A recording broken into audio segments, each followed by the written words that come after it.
We are recording for the few people who couldn't make it, so, but no one else is going to be on, don't worry. It's just Kathy today, and Dave.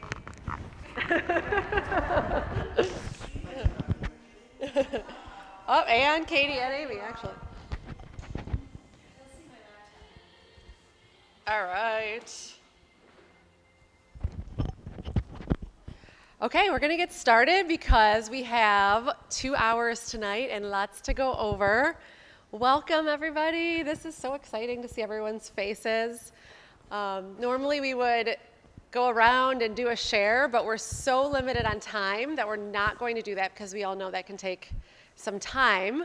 But I do want to introduce Maiva, who I think probably a lot of you don't know. Maiva went through Yoga Shelter teacher training, and she's now a desk yogi in West Bloomfield and here. And Katie is also new as a teacher. Katie Hosbeck went through training just a couple months ago and went through the mentorship with Malak and Kathy, and now she's here. It's so awesome to see everybody. This is really a follow-up from the town halls that Kathy held a few months ago. I think everyone was able to at least attend or call in, and we heard loud and clear that we all want more training, more development, more connection with each other. So that's why we're here, and this is the first of so many more to come. So thank you all for your feedback and for everything that you've done over the last few months. I'm going to get emotional because it's been so long since I've been in front of a crowd of this many people. So really 2 objectives tonight. Number 1, we want to reintroduce our signature formats. For most of you, all of you, they're not new at all. We just really want to make sure that we're all on the same page with our formats, and what that means is that we all are super creative, we have our own style, our own class, but that the students feel similar styles when they're in all of our vinyasas, all of our slow flows, and all of our fusions. So again, we all can continue to be as creative as we always are, just with this consistent formatting and style. But tonight, one of the number 1 things we heard from the town halls was that everyone, I think almost everyone, asked for more training on cueing. So part of our ongoing, Susan and I really are focusing on continuing education and development for all of us. And this is the first of, like I said, many trainings, and specifically we're focusing on cueing tonight. We're so lucky to have Kathy and her many, many years of expertise and knowledge in this area. So we're going to kick off our teacher immersion with Kathy. All right. I'll turn it over to you. You can plug it. Okay. And again, we are somewhat limited on, we're limited on timing, so it's going to be interactive and fun, and feel free to ask questions, but Kathy will lead how we do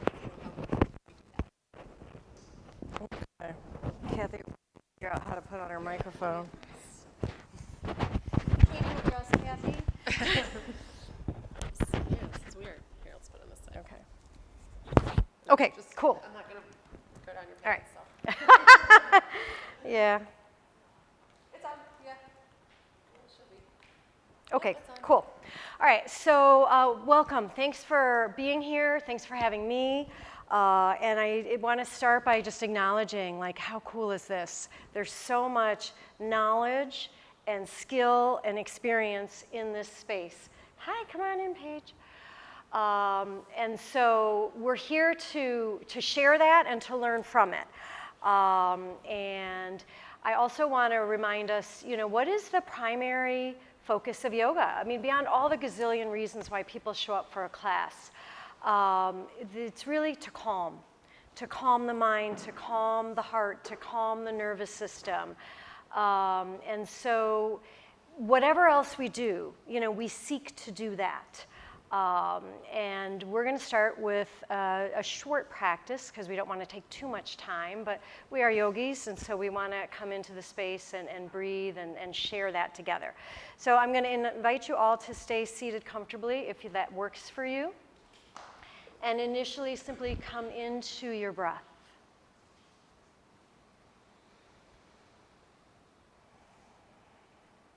And this first level awareness is breath witnessing. And as yogis, we know that breath witnessing sometimes and often leads to change, and that could be just habitual or intentional.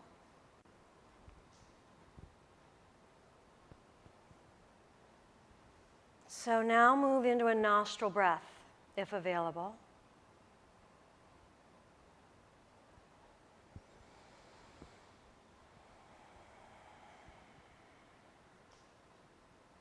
And invite the breath to slow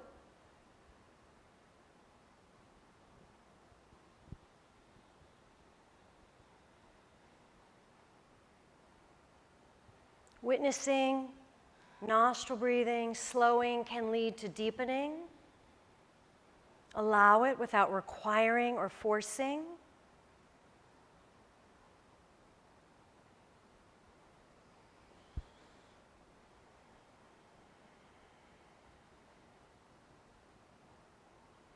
As we invite that breath to deepen, we invite the breath to move from the habitual chest pattern into a more diaphragmatic belly breath.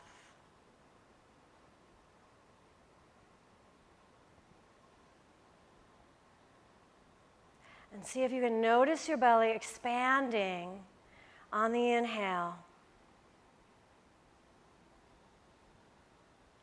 And then releasing, potentially contracting on the exhale, passing through the chest on the way.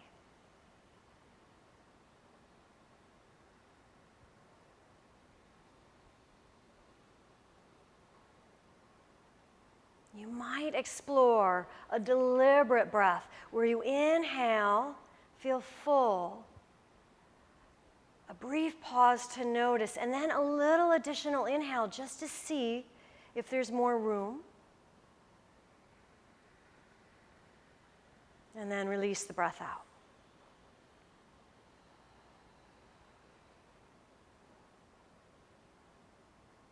And the nostril breath may become the chest, becomes the belly, becomes a 3-part breath pattern, filling and emptying from top to bottom, bottom to top.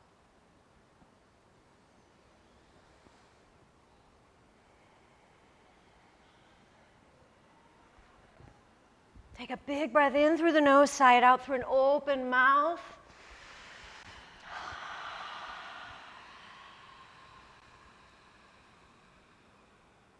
And so we do that again, in effect creating the sound and a little bit of the experience of a Ujjayi breath.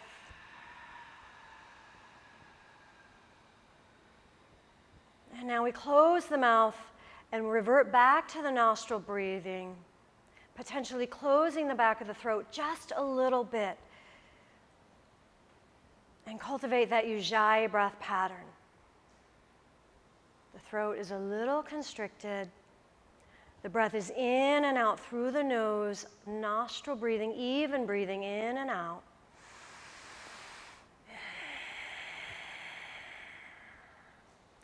See if you can hear yourself. You may hear your neighbor. You may hear me. It's not about how loud it is. It's about how it feels.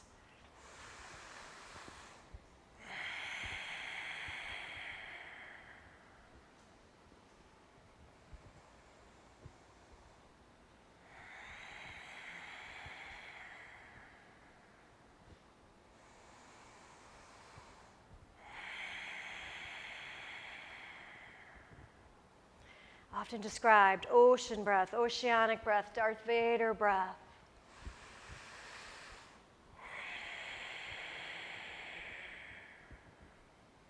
But it has a deeper intention. It's soothing, it's calming. It's an anchor for focus and concentration. It comes from our lineage of Ashtanga, which helped us evolve into our vinyasa. And it's an important component.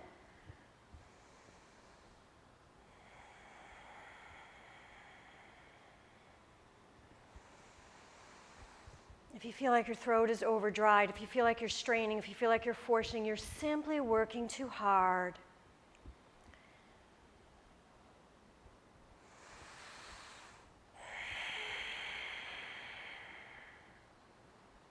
And without overachieving it, could I hear you?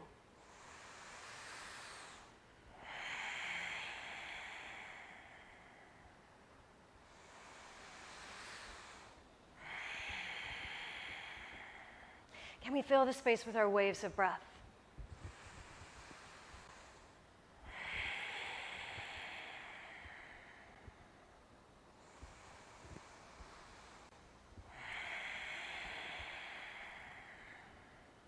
Soft shoulders, long, tall spine.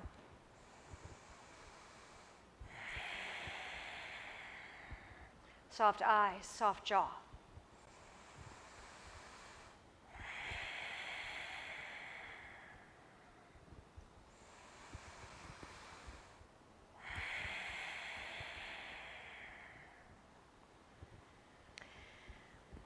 Allow your body to come into a hands and knees posture, hands under shoulders, knees under hips, tabletop. We set the neutral table, possibly looking at the handprints, fingers splayed wide. See if it helps to adjust so that the crease of the wrist is parallel to the short front edge of the mat, possibly settling up a neutral, stable shoulder. We continue our Ujjayi breath pattern, softly closed lips, softly constricted throat.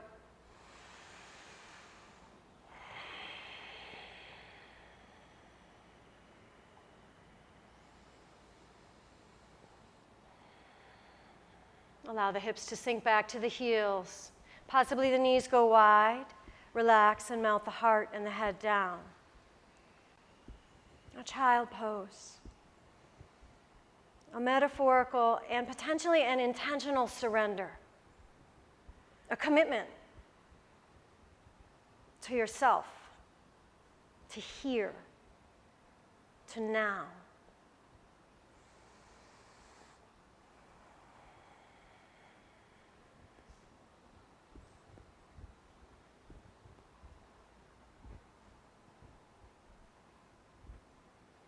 Notice where you're holding and invite release.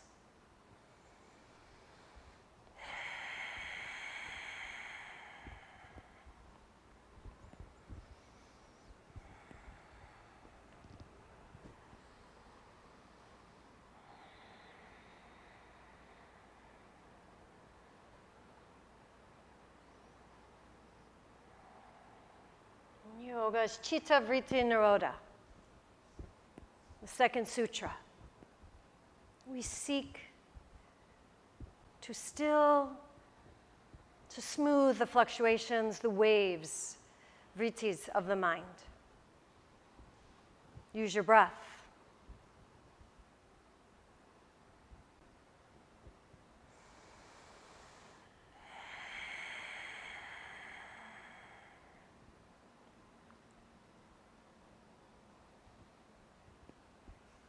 Land here.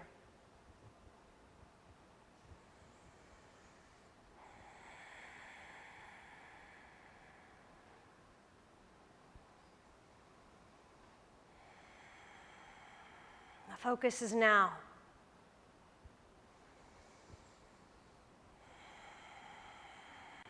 The commitment is to yourself.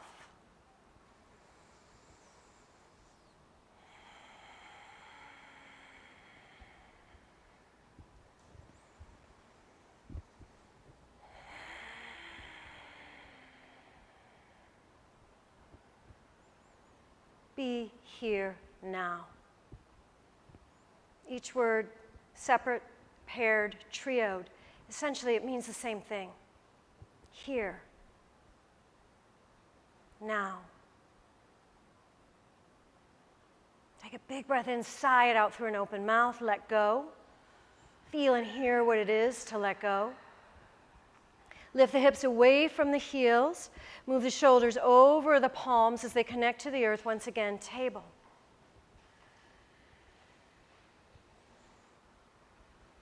Extend the right leg behind you. Toes curl under, press out through the heel. Feel it. Everything I offer is an invitation, not a requirement or an expectation. Float that right leg hip height. Feel it.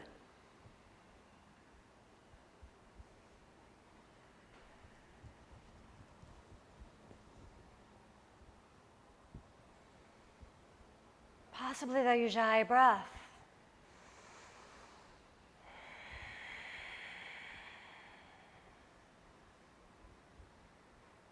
Bend, kick, and spin that right knee open.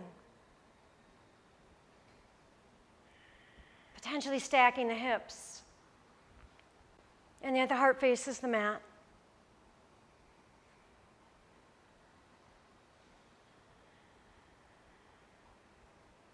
Add the right arm to the sky. Extend through the right leg if you choose.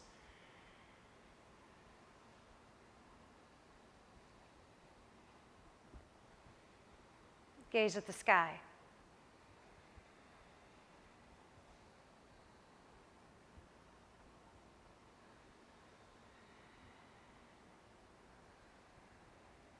Notice what happened to your left hand, wrist, elbow, shoulder, your foundation, your breath.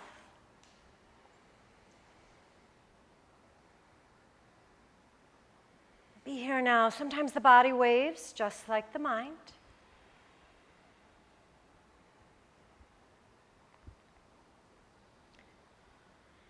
Plant the right hand, the right knee, table. Wiggle it around, play. Just have a little fun. It's yoga.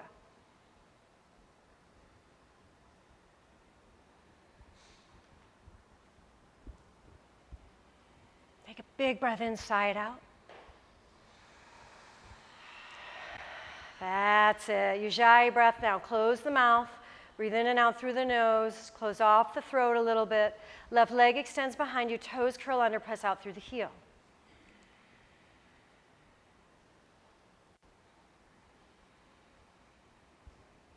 Float the leg, hip height.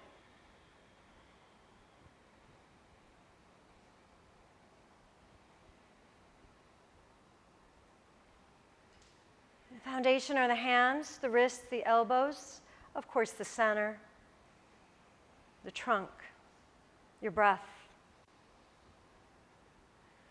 Here. Now. Bend that left knee, kick and spin it open. Notice how the hips stack.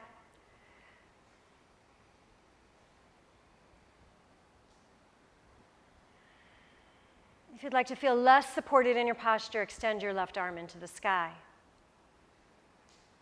If you'd like more support in your posture, let your left foot touch the ground. The gaze may follow up to the fingers. Feel the back of your neck. Invite length.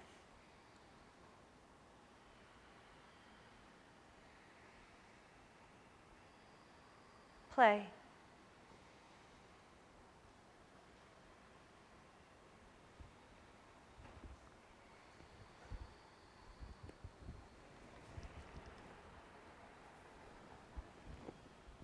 Tabletop posture, the left hand and the left knee touch the mat. Feel stable table. For support, hips to heels, heart to mat. For less support, curl toes under, hips to sky, knees to sky, head hangs, downward facing dog.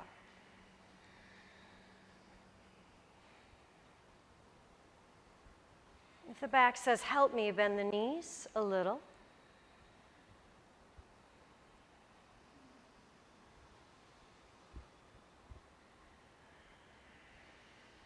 And now here.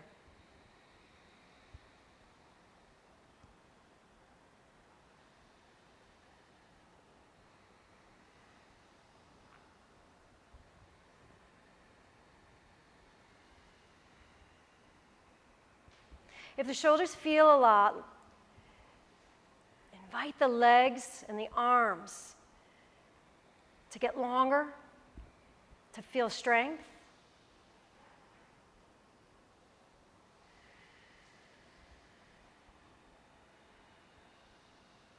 Where is your gaze? And again, invite length at the back of the neck.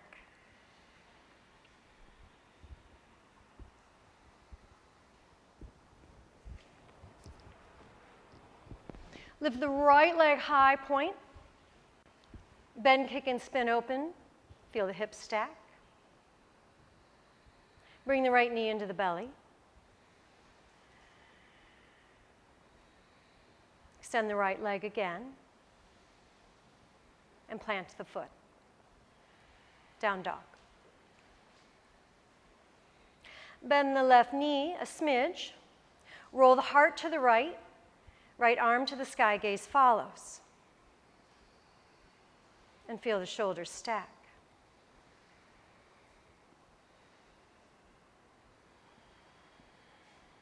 For more support, you could lower a knee.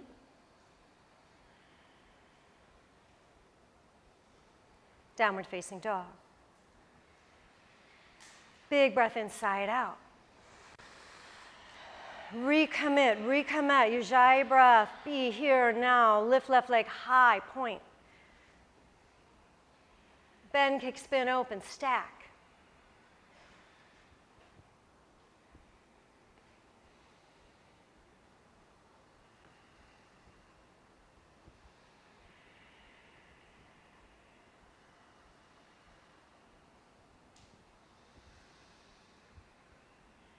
Left foot to the ground.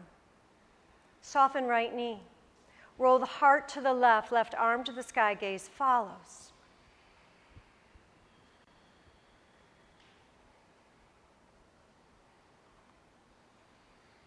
Notice the heart in the belly. Notice how the shoulders are stacked. Downward facing dog. Take a big breath inside out.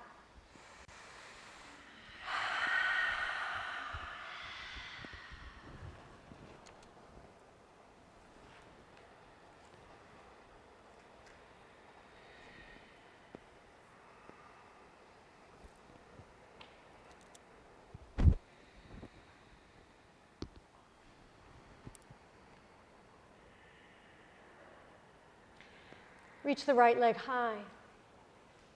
Bend, kick, spin, open. Sweep the right footprint in between the hands. Pivot and plant the left heel down. Rise on up, heart and chest forward, soft front knee over the ankle, warrior one.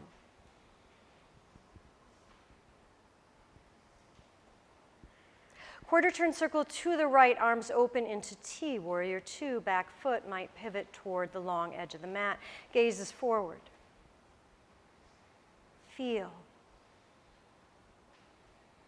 Breathe.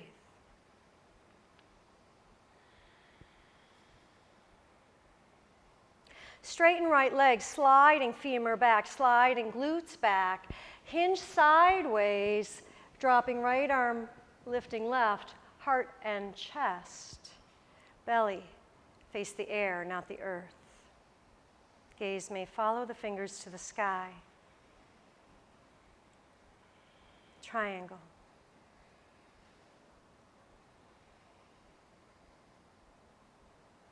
Rise on up, left arm down, left leg, right arm high to the sky. We'll take this variation, sky archer. Now feel the middle body as once again you hinge sideways, extending through the spine, right arm down, left arm up, back into triangle. Gaze follows fingers. Play with that a couple of times. Sky archer to triangle, feel the middle body, feel the belly, feel the chest. Powerful legs.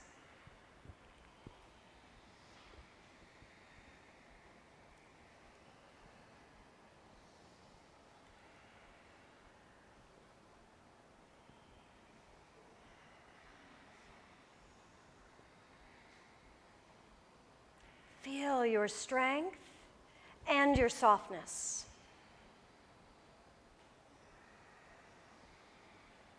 Feel how you fill and you empty.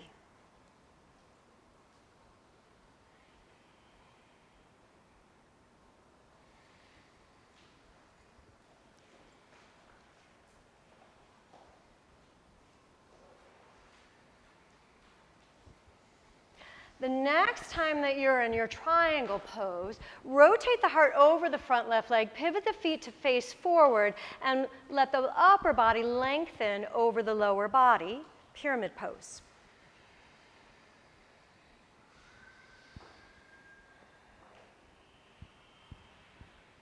Step the front foot back, downward facing dog. Adjust feet, hands as desired. Child is a breath away. It's a decision away. It's your decision always. Be here now. Feel the touch points to the earth. Feel the work of the body in the sky, through the core, through the spine, through the legs.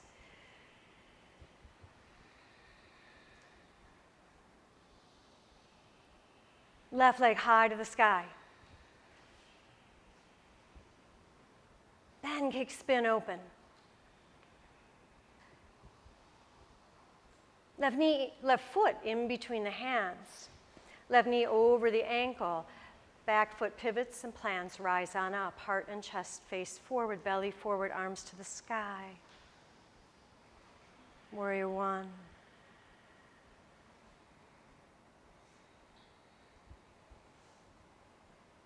Quarter turn circle to your left, arms open into the T, pivot the back foot as well. Warrior two, gaze past front fingers.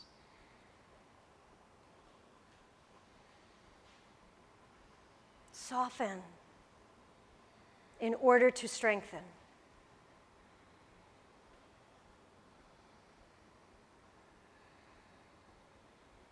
Straightening that front left leg, slide the femur back, slide the glutes back, hinge sideways, opening the heart and the belly to the sky, arms in a T, triangle. The gaze may follow the fingers to the sky.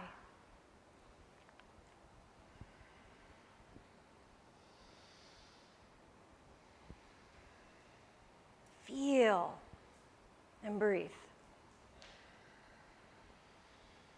Relax and have fun. Power in the legs, power in the trunk helps us lift on up, drop the back arm down, the front arm up, our sky archer here, we'll call it that.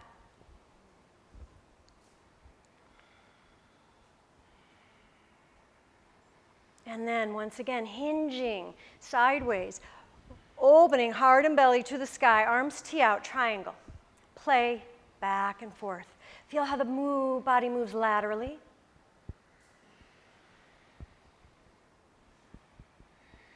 Inhales float us up, and exhales extend us down and open.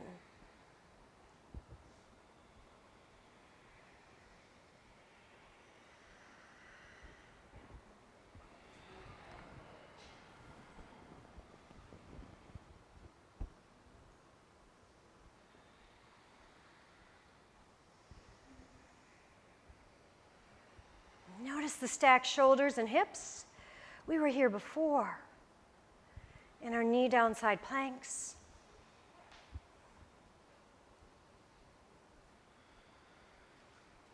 As you're ready, the next time that you find your way into the triangle, roll the heart and the upper body over that lower body. Allow your spine to feel long. Feel the power in your legs, pyramid pose. Soften as needed, bending the knee to let the palms plant to step that front foot back. Adjust for a downward facing dog.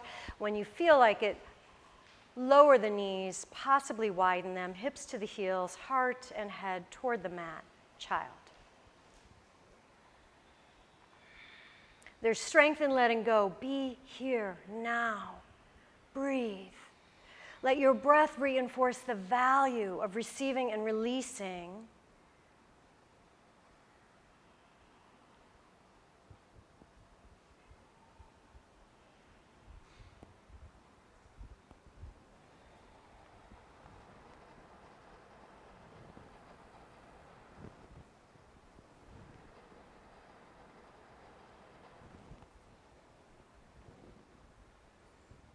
And because we have a lot to cover and we're going to talk about what we just did together, a rather abrupt transition into your Shavasana. It could be on your belly, it could be on your side. You may need to gift yourself with a transitional posture.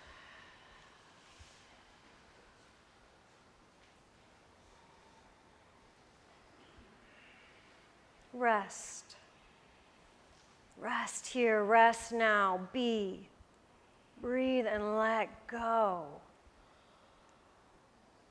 maybe even smile.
And I would love to let you stay here.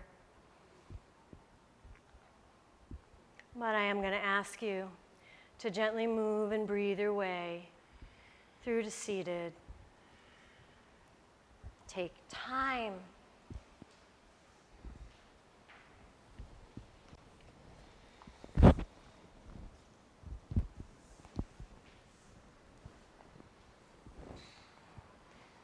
Sukhasana, easy seated pose, sitting with an upright spine. Allow the crown to reach to the sky, the hips to feel the support of the earth. Rest the hands on the heart, on the chest, bow the head ever so gently.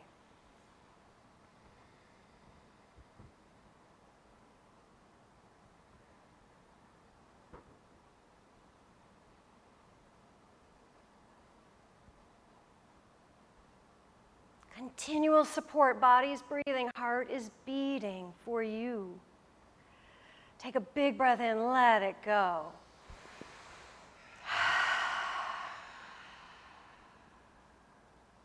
Allow the hands to fall away from the heart, feeling air and light, space, potential.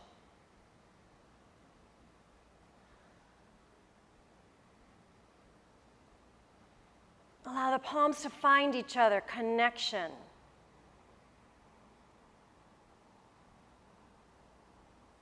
And one last time together as a group.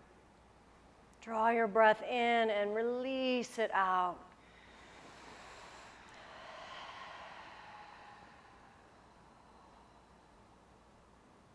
Gratitude for all of you, appreciation.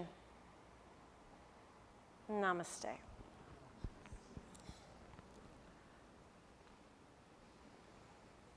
Okay, so welcome. And I'm going to dive in. And the way this is going to work is as Katie shared. So the ultimate aim is there's really a few aims of our Teacher Immersion Summer. And one is to just reinforce the formats because as mentioned, and as I think we can all appreciate as practitioners and certainly as teachers, it is important that we provide some level of consistency for our practitioners so they know, am I showing up because I'm really bringing it into that vinyasa, or, do I need to kind of calm and have a longer holds and that slow flow? So some degree of uniformity and consistency is really an obligation to our community. We owe that to them, and we want to give them that. But around all that, the beautiful individuality and authenticity of each of you. You were all hired for a reason, and you were hired because you're different from me and from Katie and from each other, and that's exactly what we want. So we're not here to, create some, way that we do it. This is how we say it. This is how we do it. But what we do and the energy required of any one class and the general feel of the experience, that's where we want to have that consistency. So our Thinkific, which is easy to use, And if you need help, both Malaka and I can help you. But it really is extremely intuitive. It's very user-friendly. And I say that as like someone who does not find technology fun. So if I can do it, you can do it. So Thinkific has some different tasks and formats and chapters on things that are consistent to our, how we do things, our formats, the theming, music, that sort of stuff. There's also a big chunk in there on queuing, and that's what we're going to spend most of our time talking about today. Queuing is so many things, and I've got notes to keep me on track and my phone for timing. There's queuing skills. How do you queue effectively? And then there's queuing poses. And good queuing skills help you queue poses effectively. But also what really helps you queue poses effectively is understanding the what and the why and the how. So today we're going to cover a lot. And some of the short takeaway is, it's complicated. But I think another short takeaway is, you got this. I haven't taken everybody's classes yet. I will. That is absolutely going to be happening in the next few weeks now that we're not in a teacher training. And now that we can be in studio and open up and have people and all that good fun stuff. But there is so much knowledge and skill and experience in this space. And we want to celebrate that, and we want to build upon it, as Katie said. I mean, this is a beginning. So the takeaway from today will be food for thought, some concrete stuff to potentially, reinforce the value of good. Sounds like I heard a lot of things that I feel like I'm doing. That's valuable. That's not a waste of time. That's important. But also, food for thought for a larger perspective. The second sutra that I quoted, it goes right to the heart of calming the mind, calming the body, calming the central nervous system. We know that they're linked, and I'm not going to go into an anatomy or physiology lesson, but let's just briefly remember what we learned in teacher training, which is one affects the other. The way we breathe affects our state of mind and affects how we feel in the body, affects our emotional state. Our emotional and mental states, our physical states affect how we breathe. You influence any one of them, you influence all of them. And that is so cool because we start every yoga practice with breath. We start with witnessing breath, calming breath, deepening the breath. To that end, we encourage a nostril breath.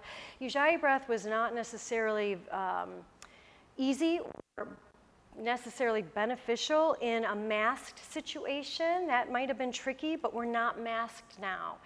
And it's not just, kind of a nicety that comes along with the practice. It's a tool. It's a tool for cultivating focus and concentration, and it is soothing, and it is an anchor point. It's a focal point. So there's value for our physiology. There's value for our practice to help us stay focused. It feeds and strengthens and nourishes our practice. If you feel in yourself, or any practitioners are telling you, that really bothers my throat, that gives me a sore throat, it makes my throat dry. We are a culture, I know we, get a lot of flack about being couch potatoes and whatever, but I think we're a culture of overachievers. Most people are working way too hard. And so if they're feeling like, oh, that bothers my throat, it's drying me out, it makes me feel hoarse, tell them to dial back, dial back, dial back. You're working too hard. It doesn't have to be that hard. That throat constriction is just a little hint. It's a softness. I've heard it cued well in a lot of the classes I've taken. I've also heard a lot of us aren't necessarily teaching it. So we would like to encourage you guys to reintroduce that Ujjayi breath pattern if you got away from it. Questions or comments about Ujjayi?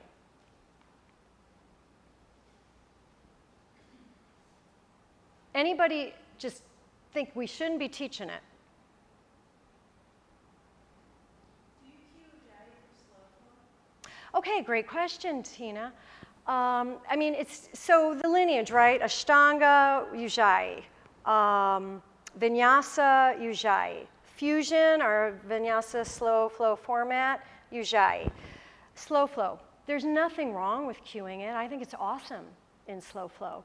We tend to prioritize it, I think, less in slow flow, but it doesn't have to be. It's not like it's not appropriate for that. It's probably not as, it's not as much of an integral part of the lineage. So that's my perspective. What do you guys think? As practitioners first.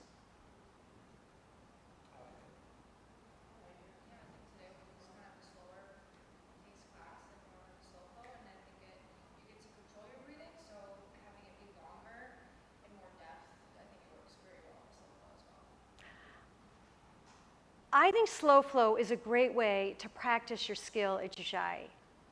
So, you know, I'll own up. I'm a lazy Ujjayi breather in my practice. Why? No idea. I know the value. I know it, you know, textbook-wise and experientially. I know it as a teacher, as a practitioner. And I'm kind of lazy about it. And then when I'm not lazy and I really cultivate it, it's like, damn, this is so good. And then, if I'm not careful, I get lazy again. So I don't know, I know practitioners, some of them are really locked in. They can't even imagine flowing without it. And others are like, I never really kind of got it. I will move on from Ujjayi with, I guess, this thought. There's strong support for it. Even if you don't feel it in your practice, play with it in your own practice to try and have the experience and the value of it. But it does what I said in terms of soothing, focusing, concentrating, strengthening. It's a valuable tool. So when people think, you know, how can I grow my practice? You know, a lot of times they're like, how can I get in that headstand? How can I get in that handstand? How can I hold that, you know, King Dancer longer? How can I get lower in pigeon? It's like, you know what? Go to your breath. You want to calm your mind down? Go to your breath. And that's physiology. That's not like, well, I don't really believe that. I'm sorry. It's physiology. So it is the way it works. I'm going to stick around after 6. So if you guys feel like I'm saying stuff and you're like, I completely disagree, didn't want to say it in front of the group, I'd love to hear from you after. I want to peel the onion on cueing. So there's some obvious stuff. Who? We, as teachers, and our practitioners. It doesn't matter how cool what we say is if it's meaningless to the practitioner. A good cue is a cue that makes a difference for the practitioner. So we cue for them, not us. To that end, while it is so natural as a teacher to, you know, get in a habit by rote. This is what I say when I get you here, when I get you there. This is how I transition you. Start listening to your own cues. Start listening to each other's cues and vary how you say things. Don't say it the same way every time. One of the takeaways from this summer will be, oh my gosh, as teachers we know this much, and then we're told, hey, hold the space, don't yak too much, be quiet. So we just learned all this much, and now you're telling us to shut up and only say this much. Yes. That is true. We want you to know this much and say this much. Why?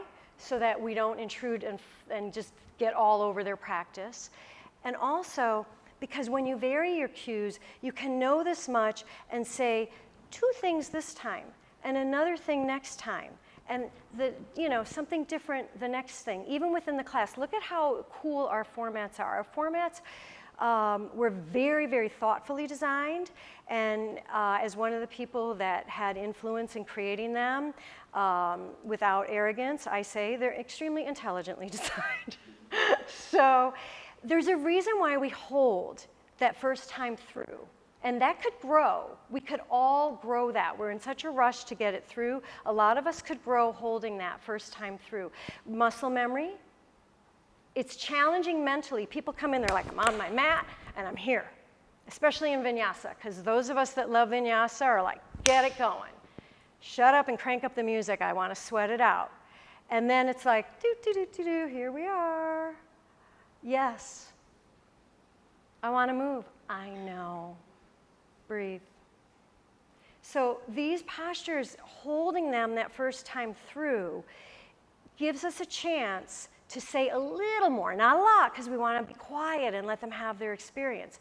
But we're creating muscle memory. When it's a flow on your own, we're helping them remember it because they were there longer. We're opening them up. We're warming them up. The fact that we then repeat it 2 or 3 times lets us just dribble in ever so gently. So we know that a lot of us, especially those of us that know where we're going, a lot of us like to hear, tell me the name of the pose first. Tell me where we're going, then I don't really have to listen to you. I can just kind of get there. And I get it. But we really want to cultivate a studio that's inclusive and open, where, yes, of course, new people come in, they can look around the room, we all figure it out, we've all been there, we've all done that. But we also want to have a teacher guide us. And if we identify the posture first, if the first word out of our mouth is, downward facing dog, those of us that know it kind of tune out. We're just going to get there. I don't need you. But if we don't know where we're going, that can be a little frustrating. But again, I think that's super challenging to the practitioner. Make them wait for it. Guide them into it. Why? Not to annoy and frustrate them, but to hopefully let them feel it in a way that's different in their body. If they don't know exactly where they're going, they'll take time to get there. You guys have all seen this. I saw it today. First side through, right leg, I cued, come back, curl toes under, press out through heel, and then float the leg hip height. Second side through, half the room was floating the leg. We're not wasting time with that, why? Okay, but feel it in our body. When we curl those toes under and press out through that heel, we're engaging the quad, we're stretching the hamstring. Actually more in many instances than when we're floating the leg. So floating the leg is often viewed as, that's like the destination. It's different. It's not better. It's a little easier from a balance perspective, but it's not better. It's just different. So when we do that, when we skip that first part, we cheated ourselves. We cheated ourselves out of a stretch because the mind was like, I know where we're going. And you may say, yeah, but I don't care about stretching my hamstrings. I care about balance. That's what I'm working on. Cool, I'm not judging anybody's practice. I'm just saying we skip certain parts because we think we know where we're going and we're in a rush to get there. So as a studio, we really would encourage, we want to hear, cueing the first time through, have those holds. Keep them there. Just that first time, then one breath, one movement, and they get to flow. And because we do things more than once, you get to dribble in different things different times. So vary the cue for the who, which is the practitioner. The what. What is the purpose of the cue? Why are we even talking? Because if we don't have a good reason for talking, don't. We're here to create sacred space. And one of the ways that we do that is sacred silence. We're here with 2 very seemingly opposing reasons: to lead them and to get out of their way. So we do both by giving them verbal cues, sometimes visual, and then by being quiet.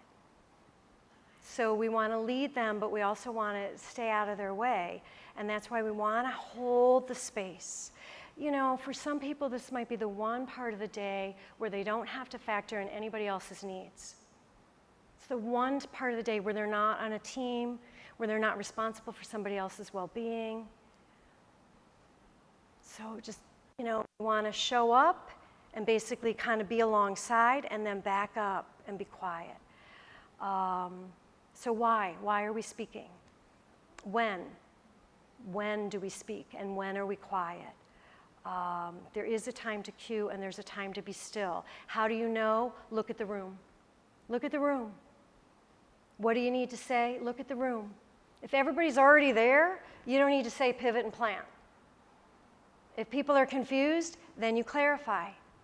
And while we're here, we tend to kind of cue. Let's think about cueing from the ground up so that when I'm saying, bring that foot forward, plant it between the 2 front hands. It's like crescent, warrior 1, warrior 2, triangle. Like, what are we going here? Cue from the ground up so that they know what to do, what's happening with that back foot. this is what makes our job interesting, fun, and exciting, is we don't know what it's going to be like. We don't know what it's going to be like. If we come in and we know exactly how it's going to go, damn, we missed the whole point. It's like force feeding. You have no idea what they need until you get here. So you cue to the room. See what you need to say. And then don't say what you don't need to say. And that helps hold that sacred silence. So Thinkific is a lot about, some just good kind of effective things about, cueing from the ground up, using action words, reach, step, lunge, hinge, inhale, exhale, clear, concise, short, cueing in pairs, rooting and rising, sinking and lifting, that sort of thing. So good cueing skills like that. Something that we're going to workshop on in a few minutes is, understanding the intention of the posture. So think about forward folds, something as simple as forward folds. There's forward folds where the knees are brought more into the chest, like in Apanasana or a happy baby. Those are forward folds. Or even a chair pose has a little element of a forward fold. There's poses where the legs are long and extended. The legs are symmetrical, like a Paschimottanasana. There are poses where the legs are maybe wide apart or together. There are poses where the legs are maybe asymmetrical and they're not together. We have times where we're doing a static hold. There's times where we're doing dynamic, where we're flowing in and out of it. There's times where we're facilitating it. These are all things we learned in teacher training, these different types of stretches. And, are we using like our upper body to facilitate the stretch? The way we forward fold, where it is in the practice, why we put it in there, where it is in the sequence, are we facilitating it?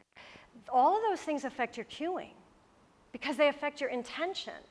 So poses have intentions, but then we have intentions as well. It's in the flow for this reason. So let's look at what we did today. So we started, seated. We came to a basic table. Then we started, we moved into a three-legged table. I wanted you to feel, and sequentially it made sense, to do a bend, kick, spin, open through that table. Then, we could add where we were stacking hips. Then we were stacking shoulders and hips in the knee down plank. Then we moved into downward facing dog, and we again had the bend, kick, spin, open. We were opening those hips. Then we did where the opposite knee was bent, and we kind of came up through here. I mean, we were in our dog, so I guess it was more like this. And so then we were rolling open. We were rolling and stacking. Then we came into the triangle where you're stacked. So sequentially, I know we're not talking sequence, but of course cueing and sequence, they all go together. They feed off of each other. And what's important so often is the middle. Now I spoke to, we need to cue from the ground up for clarity, but we also as teachers over cue for hands and feet and sometimes for arms and legs. And we do it for a bunch of really great reasons. It's easy for us to say quickly. It's easy for them to hear and do quickly. We often are taught that way when we're learning. If we, as teachers, we have to have at least practiced, so we kind of know like what it looks like. Like if, in a triangle, it's like, oh, I know a triangle. I mean, you got your feet apart, and you learn details about where they are, and then it's like, well, I know this is down and that is up. And so it's very easy to say, let the hand reach, and we can be really yogi-like about it and say, it doesn't matter if it's by the foot or the ankle or the shin or the knee, because we know we're not all glued to, the ego of having it here. We say, come down, come up, and then we got our triangle. And we miss the middle. And then we're trying to stuff the middle. And we're trying to fix the middle, because we cued to the end result. So we didn't cue to the intention of the posture, which is actually stacking shoulders and hips, opening the chest and the heart. We cued to how it looks at the end. We cued to an end result instead of the intention of the posture. Does that make sense? And then, having done that, it's like, okay, so we're here, and then we say, we tell them to go down. I mean, if I'm telling you, take this thing that's up and bring it down there, then that's a downward movement. And then we tell them to go up. So then they go up, and we tell them to look up, and we reach their arm up. So we go down and we go up. And that's okay. There's nothing wrong with that. I've done it a million times. But then this, in a new practitioner, and you guys have seen this, what happens is, oh, foot down, okay. And then arm up or hand down, okay, and then hand up, okay. And then we're talking about rotating and spinning and looking and straightening. So then they're fixing the middle. Now, does anybody remember, and I saw confusion in the room, a little hint because it's a little different. So when I cued triangle, does anybody remember what I said, how I said it? Did it make sense? Did it not make sense?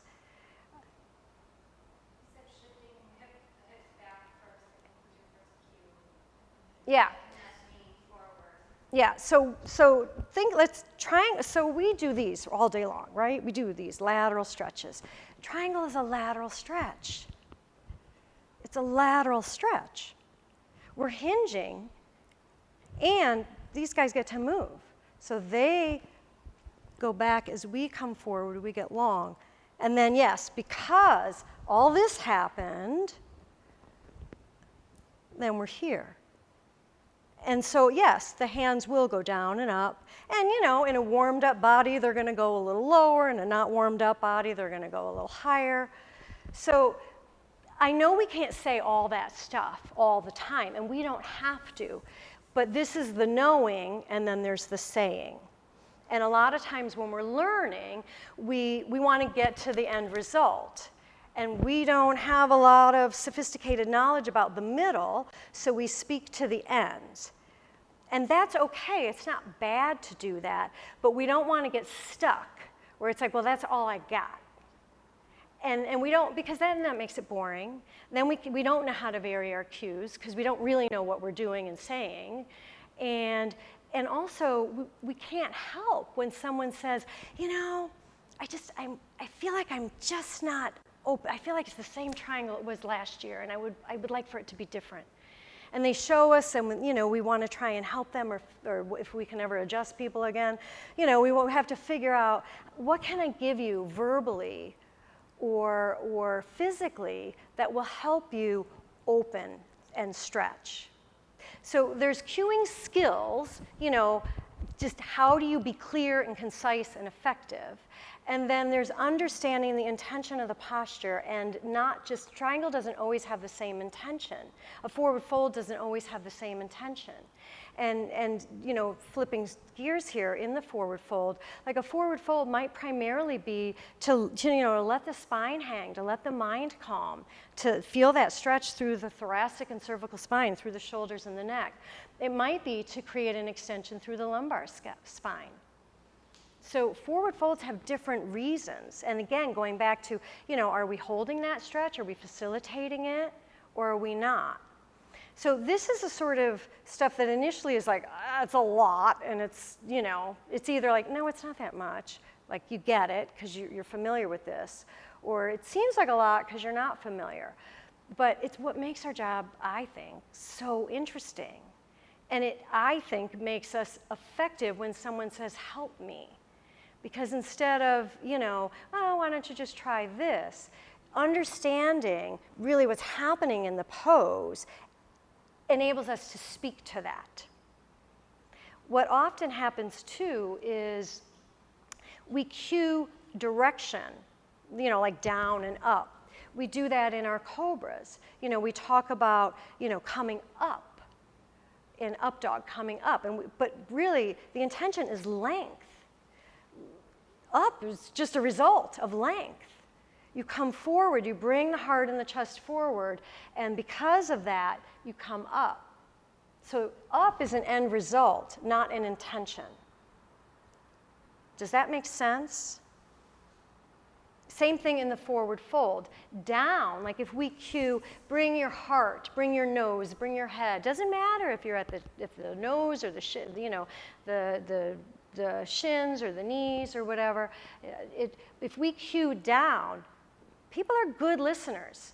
They really, I know the juxtaposition They don't listen at all, and yet again, they want to follow the rules, and they want to do it right. And so if we go down, then a lot of times what people will do is they're so busy following the direction to go down that they end up rounding the spine. Whereas if they hinge forward and get long and then go down, then they're really in the intent of the posture. Because the intent was get long, and down is a destination. It's a result, not an intention. Just like up is a result, not an intention. Who really cares? You know, we egoically, we're like, oh, wow, she's really high or he's really low. But it's really all about the length of the spine and then where you're feeling it in the body. And people are like, oh, that makes my back hurt. It's like, okay, soften the knees. So before we break into little groups and kind of play with some of this stuff, I want to hear from you guys. I just said a lot. What makes sense? What doesn't? Amy. Going back to what you said about students being really good listeners, I think that oftentimes as teachers, the people we hear we don't know why. Yes. I think stacking your hips is not really bad. Pardon? I think stacking your hips is a Oh, you do? Love it. Tell me why. Especially number one, like in triangle, you're really not stacking the hip, and I think that for most bodies, especially women, anatomically the pelvis, to turn the back hip a little bit more forward allows you, because I think that oftentimes in triangle, you know, like you said, people are trying to get their hand down, but stack your hips, right? Your pelvis obviously can move independently, the sides can move independently. You don't really stack your hips if you're actually laying on your side, right? So if somebody has an SI joint issue or they're trying to lengthen this leg, so I see this, like the rounding, right? So you're trying to teach like getting out of the rounding and the lengthening. I heard that like the thigh bone up and back is kind of what you were saying. But if I'm so focused on trying to stack my hips, like, that's like, I don't have SI joint issues, that is firing right now.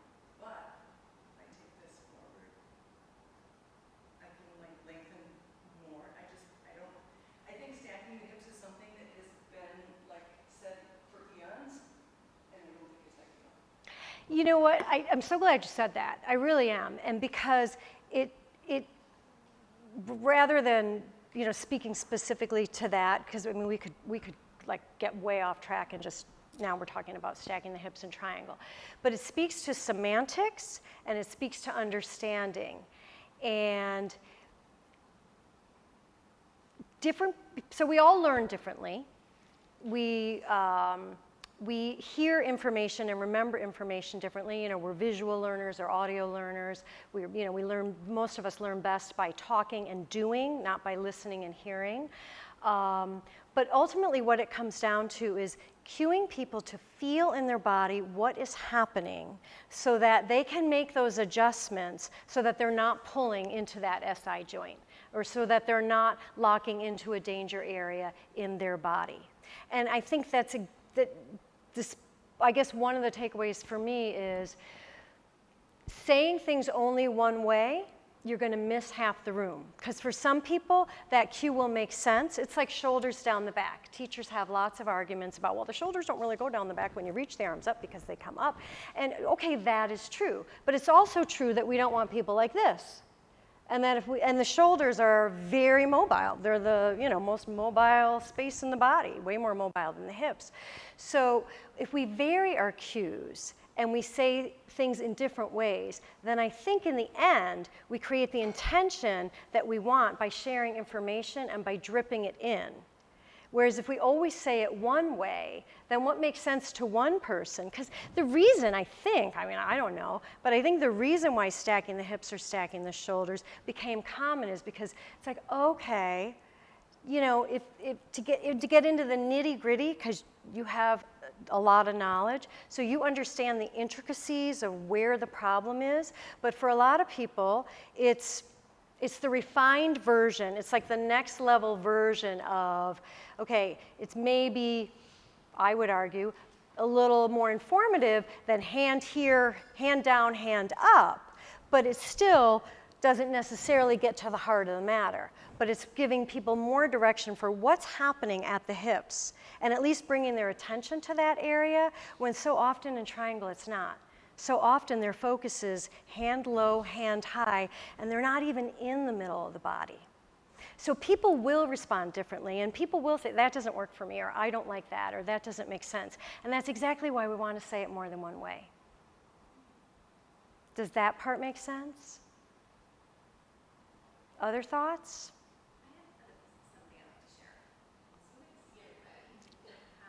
If you're familiar with the polyvagal theory, it's an amazing theory because one of the things I found even in teaching around, even with breath work, is like if your body is set up in a way to naturally want to protect itself, and sometimes it needs to. Like if you're driving your car and you have to slam on the brakes, like that's a natural healthy response. And then sometimes when we come to yoga and a teacher's like, take a deep breath, and you're like, no, I mean, keep it, it's just like, so with the central nervous system, everything. So one of the things that I kind of learned to do with myself is to really normalize that, to normalize how it is challenging to breathe. Because for most of the time, we're so conditioned to hold our breath in a way. We're so conditioned to tense up.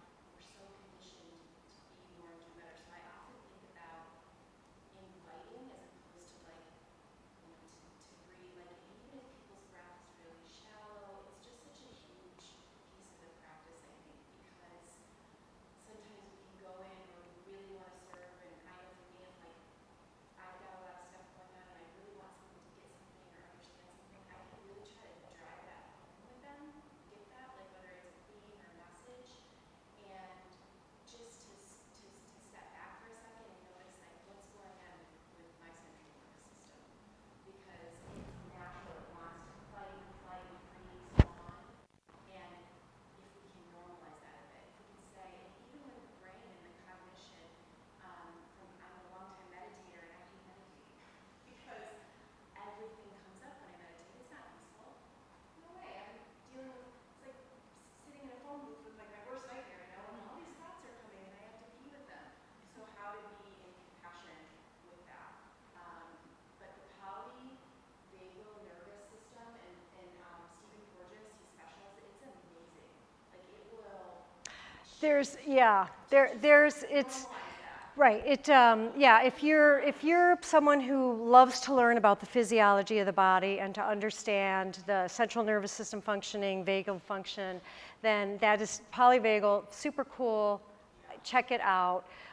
It's absolutely something that we impact and affect, and it's why we do remind people to breathe. It's why we want to establish that deeper breath pattern, because in a workshop environment and in like a training, we break down really what's happening, typically not in a class unless it's designed for trauma or something where we want people to understand what's going on in the CNS.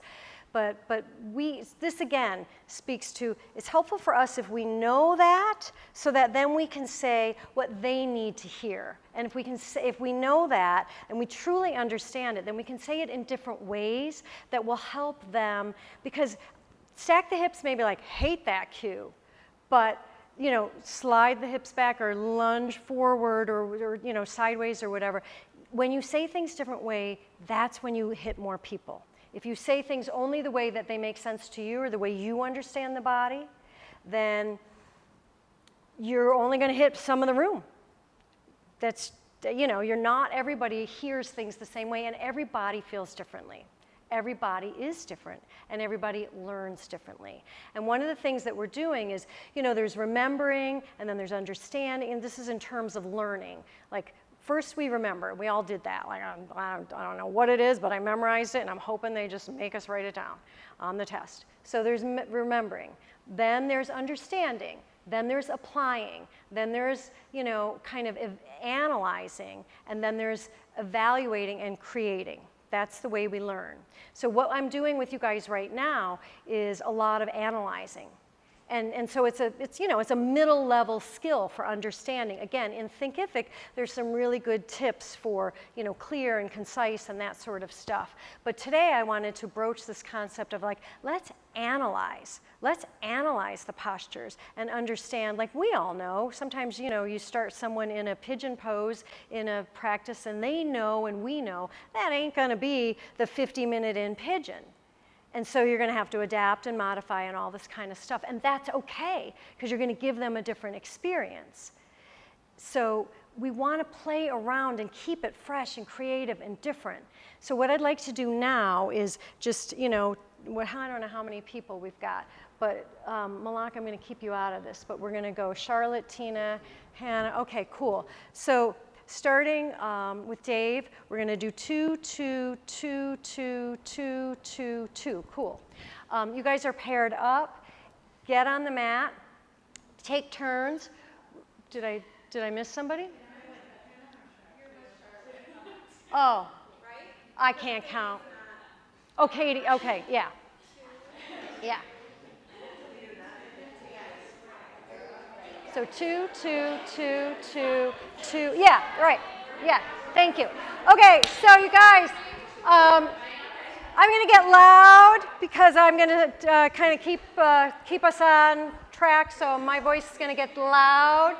I want you guys to stand up, figure out whose mat you're going to play on. Think about, I feel like my daughter's classroom teacher, like, give me 5 eyes and ears on me. I need that kind of thing. So what you guys are going to do is I want you to play with cueing. It could be a triangle, could be a downward facing dog, could be coming in and out of a warrior, one of those 3. And just think about how you normally say it, and then think about what parts of it that you're speaking about are hands, are feet. Where are the hips and the shoulders in your cues? What's happening with the center part of the body? So cue the way you normally would, just, by rote. We all know how to do that. And then think, okay, in teacher training, we do this thing where we make, some of you who've done it remember, you got to teach the whole practice and you cannot identify a single posture by name at all through the whole practice, because I don't want you to rely on that. I don't want you to, you can't use that tool. And so do it the way you are familiar with doing it, triangle, warrior 1, down dog.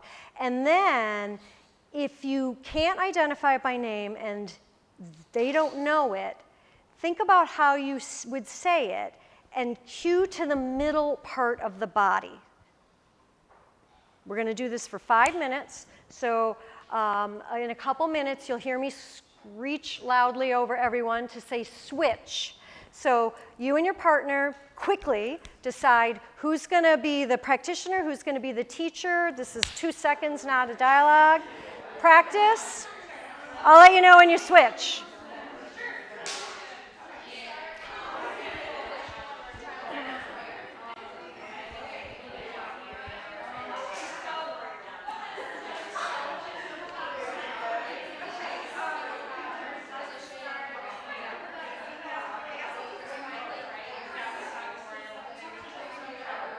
Okay.